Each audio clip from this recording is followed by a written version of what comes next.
Hey, beautiful people. On the heels of this whole capital murder charge, this video is about the dirty grandpa. That's what I'll call him. And Darriynnbrown. The article that I'm going to read is the only thing other than Monica's lying mouth, I'm just going to call it, that we have that says anything about the whole grandpa situation. Meanwhile, I just showed you in the earlier video today that there is a charge, felony charge on Darion's record for this incident that we, nor Dallas PD, has any proof or record of. This is the only real article. I mean, I've seen a couple people kind of highlight it, but this one told a little more about what the grandfather said. So you should be able to read this. I'm on my computer. It does start out talking about Anthony Square, the woman who was jogging and saw the body. Now, I'm going to read this part too because I'm concerned. That baby got out of bed dressed, or I should say was taken from his bed dressed. But he was naked, or at least no shoes and no shirt, so, when they found him. Interesting. Did the shirt have some DNA on it? I mean, why did they have to strip him down? You stabbed him. I mean, it's like they just did too much for a regular old kidnapping and murder. It's all weird, right? So moving right along, I want to go down to where we start with Brown also tried to grab a toddler. Okay. Again, we have no proof of this. I'm going to read it all, and I'm going to start by saying, allegedly, Brown also tried to grab a toddler, a 2-year-old girl, in February. That's the charge I showed you. They put it on him, attached to his May 15th arrest. But the date of the incident clearly in the report or on the record says February, as if they found out in February. Amazing. Doctored paperwork, period. Also, this grandfather didn't make the report until May 18th, 3 days later. But again, it's tied to the charge on May 15th. It's all bundled together. Why not, right? Who's going to care, I guess they thought. So anyway, allegedly, Brown also tried to grab a toddler, a 2-year-old girl, in February, but her grandfather intervened and stopped him. Poignant. That word is so weird to say. I'm not going to repeat it either. New detail emerged in an arrest affidavit released by police on Friday. The grandfather and the girl are not mentioned. Police describe how Brown entered the house and began wandering the rooms. Now, we don't have footage of this. All we have is what Teresa told them in that affidavit that we also looked at in the video that I shared from the Crazy Crime Chick. But the police wrote it down, and that made it fact. Talk about him entering the house, wandering the house. Says who? The grandfather, who's nameless, faceless, pointless if you ask me, he says he found Brown and told him to leave or stab him with the kitchen knife. I guess he was saying, or I'll stab you with the kitchen knife. So he fled. Just ran away. Came there unprepared, no weapon. He didn't try to fight this old grandpa. Come on, y'all. But then he came back and attacked the grandfather. And he snatched the girl from her room and started running out of the house, it's alleged. What's going on, don't you think? And you're not calling 911, Grandpa? He left and came back. You had time. But you do nothing.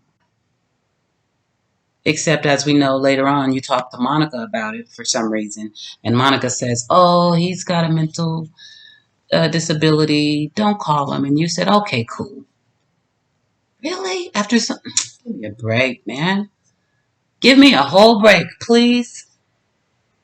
So the grandfather says he got up again, caught up with them, and grabbed her back, and Brown fled.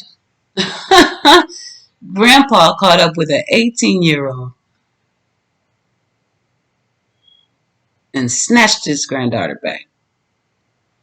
No fight or anything. Then Brown just ran off, and then nobody called the cops.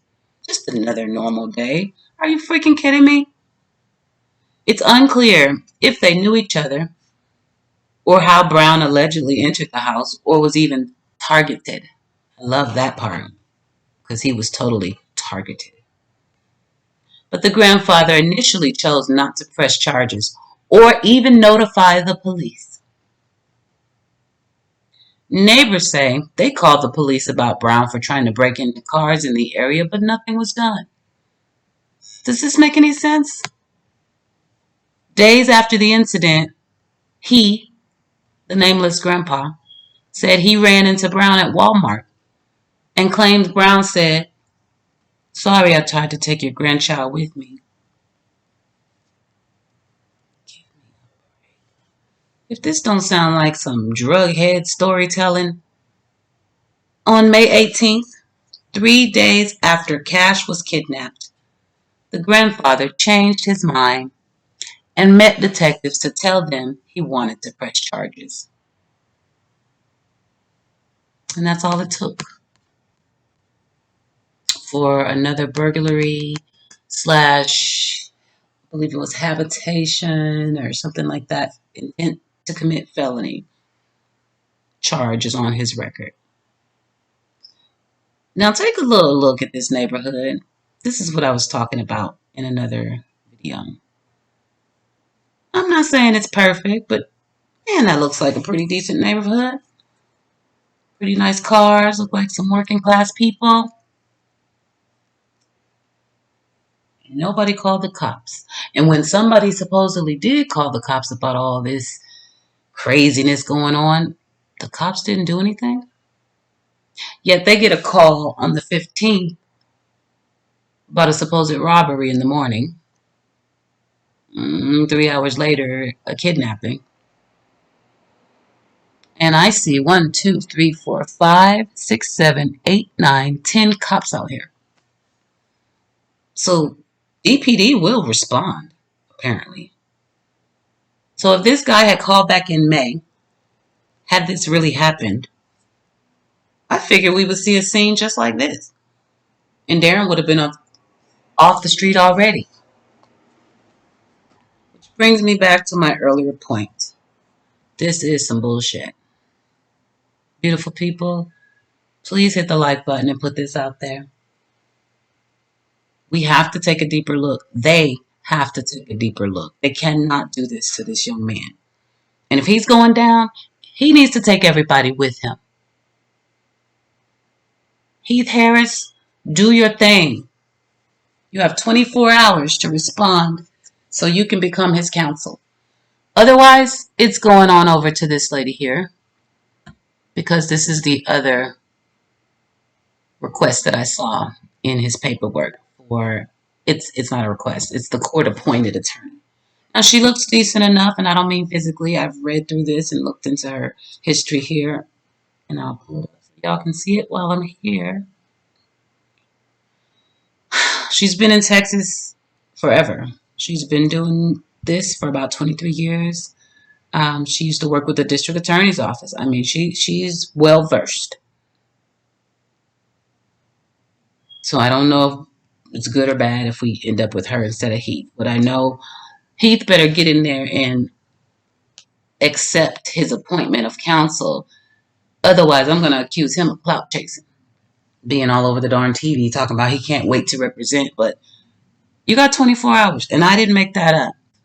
Let's see if I can find it because I've opened up all the documents, you guys. Well, I'll just go back to it. So here's the first one.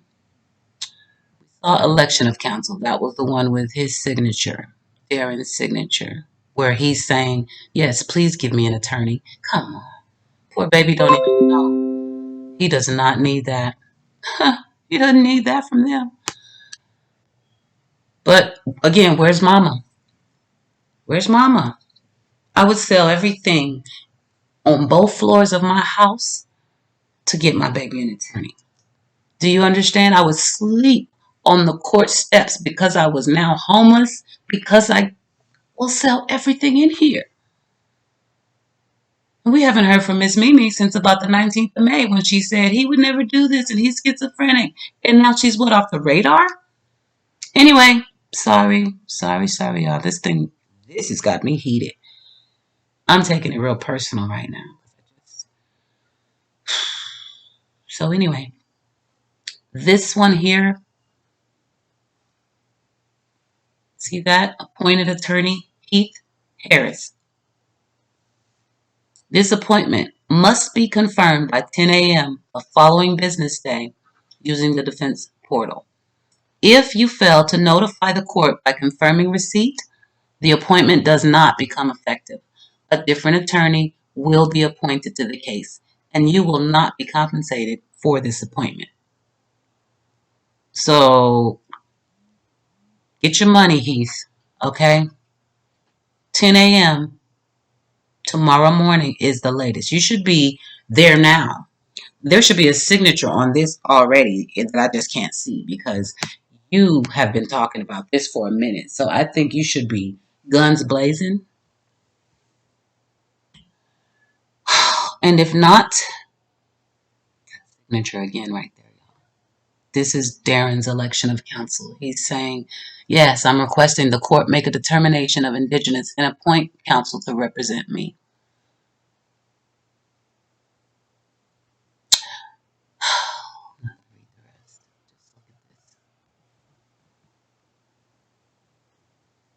Signature.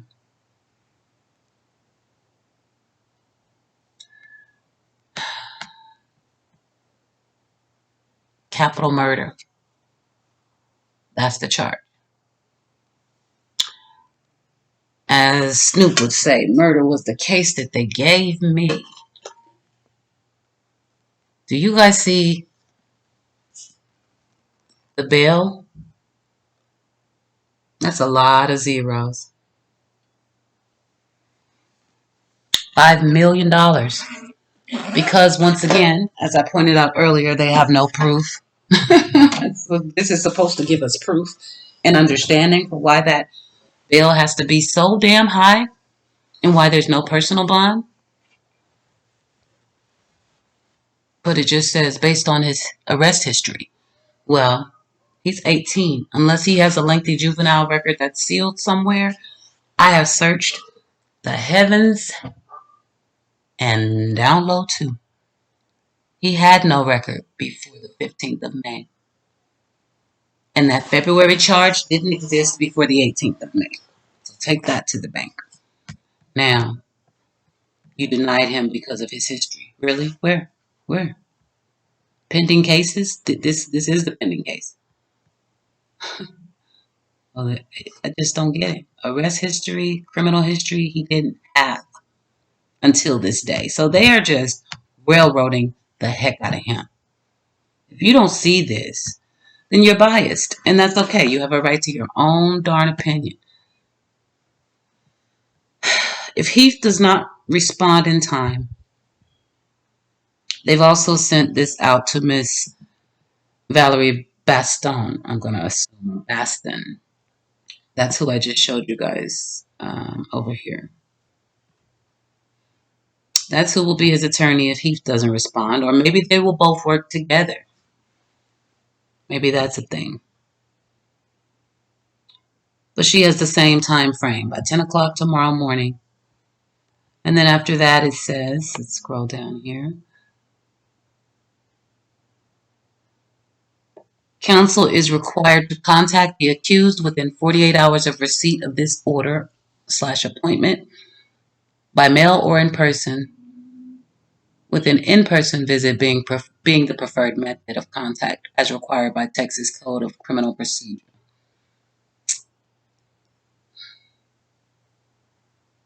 Your client is entitled to a formal adversarial bail review hearing before a felony misdemeanor court judge in Dallas County.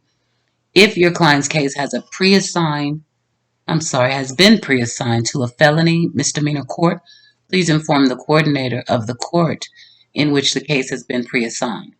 If you would like to request this hearing, you may need to file a writ of habeas corpus to invoke the court's jurisdiction prior to your hearing. That writ form is in the clerk's office for your convenience. If your client is interested in a grand jury waiver, please contact the assistant district attorney assigned to your client's case. Attorneys appointed out of rotation by assigned judicial order or appointed by judge's designee according to Dallas County's approved policy. Okay, so they're just saying it's random. Listen, this is all just too crazy. All of this is crazy.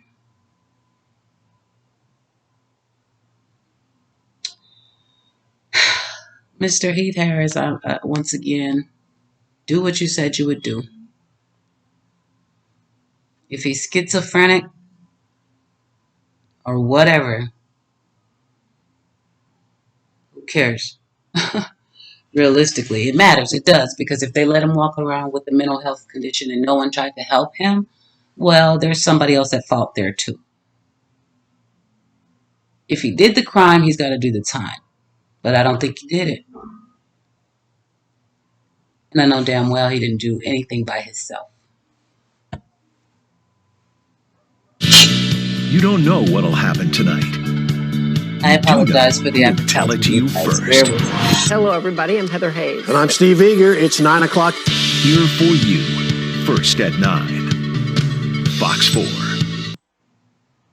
The attorney defending the man suspected in the recent kidnapping and murder of a 4-year-old boy in Dallas believes his client suffers from schizophrenia. 18-year-old Darriynnbrown is charged with kidnapping a 4-year-old cashgernon, and could face an additional charge for the boy's murder. Brown is also charged with burglary. Fox 4's Peyton Yeager interviewed Brown's attorney and joins us now. Peyton. Heather, Darriynnbrown and his attorney both claim that Brown is not guilty on all current charges, despite Dallas police saying a capital murder charge is likely coming following a forensic exam. But today I spoke with Brown's attorney and he told me, quote, he's looking forward to defending his client. 2.5 weeks after police say 4-year-old cashgernon was kidnapped from his home and discovered dead in a Dallas street, a memorial still stands.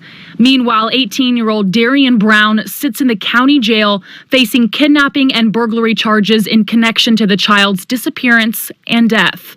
And while detectives continue to build their case, Brown's attorney, Heath Harris, says he's doing the same, speaking on camera to Fox 4 for the first time. My thing is, I just want this case to, we want all the evidence to come out. The boy's father says Monica Sherrod, a friend of his, had been looking after the 4-year-old and his twin brother. Brown's arrest affidavit says Sherrod identified Brown in surveillance video from the boy's room as the person who took Gernon from his crib. Less than 2 hours later, police say the 4-year-old was found dead with multiple stab wounds just blocks away. Sherrod's son, who also lives with the twins, spoke to Fox 4 days after the murder. He revealed he knew Brown. What he did was wrong. And I don't know why. I don't know what made him think that this is all right. Police say Brown also lived in the same Southwest Dallas neighborhood. But Harris says that's not Brown in the video. They may have a witness that believes that they can testify that that's Darriynnbrown, but I want an opportunity to challenge that witness, even if you believe, Ms. Sharon, that that is Darriynnbrown on the video, taking cash out of the crib, right? Okay, then what happened? Then what happened? What happened? You got 3 seconds. Court records also revealed in February, Brown broke into a home a few doors down from where the 4-year-old lived, assaulted a homeowner, and tried to take his 2-year-old granddaughter. The grandfather only pressed charges 3 days after Cash was found dead. And according to court documents, he did not press charges right away because Monica Sherrod claimed Brown was going through a mental crisis and would sometimes stay at her house. Harris confirms Brown had been to a mental health facility, but was later released. Based on what I believe is I'm going to be able to support that this kid is schizophrenic. We want to see if this is a situation where we have a whodunit, you know, or if it's just a simple question of why. Why, and could it have been prevented? A motive is still a mystery. The medical examiner told us today the autopsy report is not ready yet, and it could be more than a month until it's released. So, there's that.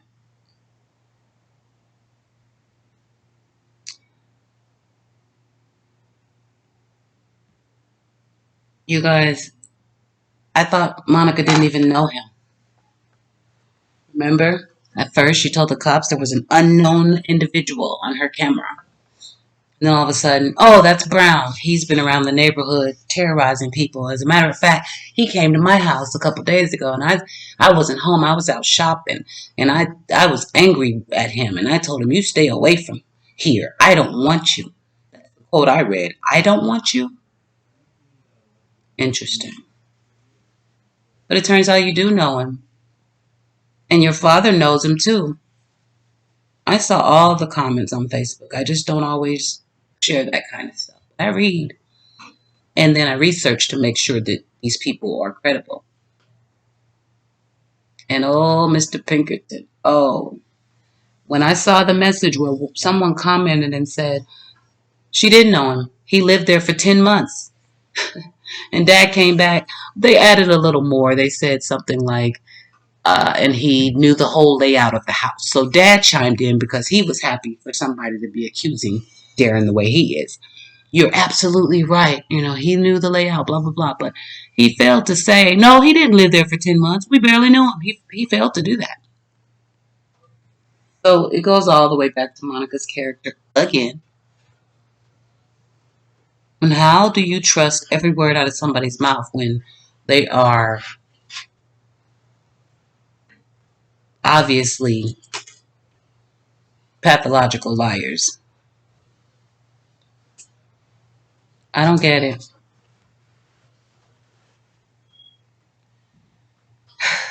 I don't get it, beautiful people. But I'll keep digging. That's a fact.